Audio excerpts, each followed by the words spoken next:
Itong motor na to. Oo, ano problema mo? Pagdami. At ito ang may-ari. Ang ano na naman? Huwag kang mangisda dyan. Ba't nangunguha ng isda? Beeper.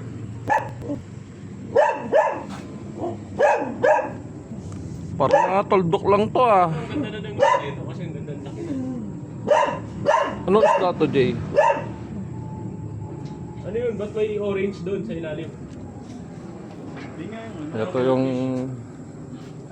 hinatak namin motor. Wala.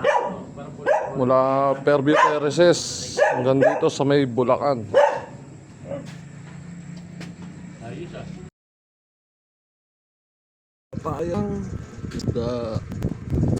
Tinanong natin kapwa natin rider na inuwi natin sa Bulacan. Yan guys, ayan yung binigay niya. Ano na tayo, mangingisda.